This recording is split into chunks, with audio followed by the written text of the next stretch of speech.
नमस्कार दोस्तों, सखी हिंदी कहानियाँ चैनल पर आपका स्वागत है। आज हम आपके लिए एक मनोरंजक सास बहू की कहानी लेकर आए हैं। उम्मीद करते हैं आपको पसंद आएगी। प्लीज़ चैनल को सब्सक्राइब ज़रूर करें। एक बनिया था। एक बार वह व्यापार करने के लिए अपने शहर से बाहर जाने लगा। बनिए ने जाते जाते अपनी पत्नी को बुलाकर उससे कहा, मैं परदेश जा रहा हूँ, तुम अच्छी तरह रहना, बच्चों को भी संभालना और माँ का भी अपने बच्चों की तरह ख्याल रखना और माँ से कोई काम भी ना करवाना। उसकी पत्नी बोली, ठीक है, मैं आपकी बात समझ गई, मैं वैसा ही करूँगी जैसा आपने बोला है, आप आराम से जाइए। बहू ने बात ध्यान में रखी। बनिया तो चला गया।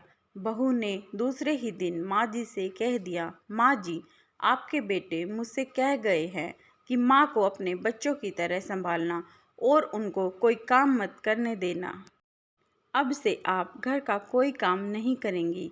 आप इन बच्चों के साथ खाइए, खेलिए और मौज से रहिए। माँ जी गहरी सोच में पड़ गई। ठीक है बहू, अब मैं ऐसा ही करूँगी। कुछ दिनों के बाद बहू ने अपनी बेटी के कान छिदवाए। उस समय बहू को अपने पति की यह बात याद आई कि माँ को बच्चों की तरह ही संभालना है। इसलिए बहू ने माँ जी के कान छिदवाने की बात सोची। उसने माँ जी से कहा, माँ जी चलिए, आपके कान छिदवाने हैं। सुनकर माँ जी घबरा उठी। उन्होंने बहुत बहू से कहा, बहू, मुझे अपने कान नहीं छिदवाने। क्या अब अपने इस बुढ़ापे में मैं कान छिदवाऊंगी?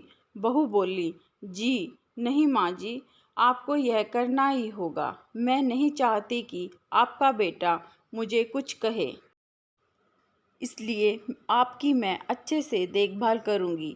मेरी दोनों आंखें बराबर हैं, जैसी लड़की है वैसी ही आप भी हैं। माँ जी मन ही मन समझ गई और सुनार के पास बैठकर उन्होंने अपने कान छिदवा लिए।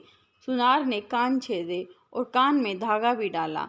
बहू जिस तरह रोज़ रोज़ लड़की के कान में तेल लगाती, उसी तरह माँ जी के कान में भी लगाती रही। थोड़े दिनों बाद बहू ने अपनी बेटी के लिए बाली बनवाई तो उसे अपने पति की बात याद आई। फिर उसने माँ जी के लिए भी बाली बनवाई और कहा, आइए आपको यह बाली पहना दूँ। माँ जी ने कहा, बहू, मुझको बाली क्यों पहना रही हो? मैं बूढ़ी हूँ, मुझे इसकी ज़रूरत नहीं है। बाली तुम अपनी बेटी को पहनाओ, मुझको नहीं पहननी है। लेकिन बहू नहीं मानी। ज़बरदस्ती करके माँ जी को बाली पहना ही दी। इसके बाद माँ जी छोटे बच्चों के साथ अपना मनोरंजन करती, घूमती, खेलती और कई तरह के मौज मस्ती करती। बहू ने एक बढ़िया दिन देखकर अपने बेटे को नाई से चोटी रखवाई। फिर बहू को माँ जी की याद आई। माँ जी बच्चों के साथ खेल रही थी।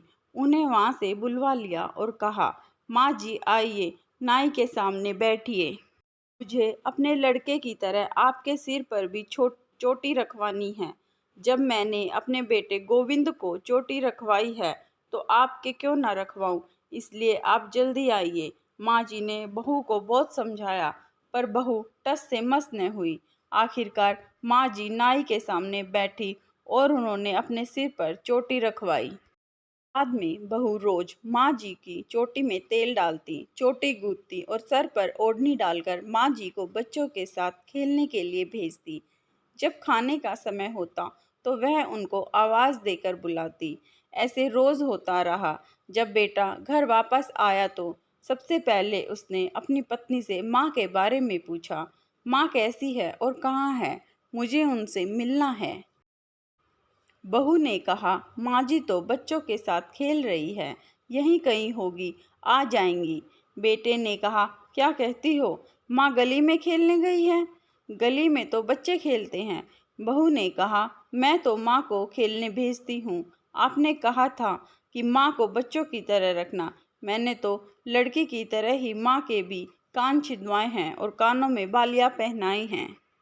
और जब लड़के की चोटी रखवाई तो मैंने माँ की भी चोटी रखवा ली थी।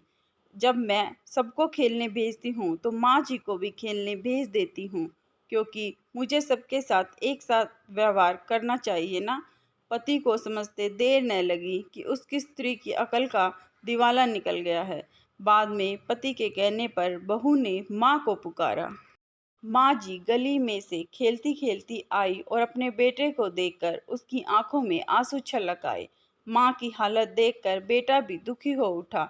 बहू की मूर्खता के लिए बेटे ने माँ से माफ़ी मांगी और बहू को बड़ी उल्टी सीधी सुनाई, मगर माँ ने बेटे को रोकते हुए कहा, ना रे, इसमें इसका कोई कसूर नहीं है, यह तो बहुत प्यारी है। इसमें इस दुनियादारी की चालाकी ना भरी पड़ी और ना ही इसने सीखी है। इसका मन तो बच्चों की तरह कोमल और साफ है। तू क्यों सुना रहा है इसे? जो तू कह कर गया था इसने वही तो किया। ऐसी बहू तो भाग्य से मिलती है। इसको ऐसा ही रहने दे, सरल और कोमल। इसको ना सिखाइए कभी भी चालाकी।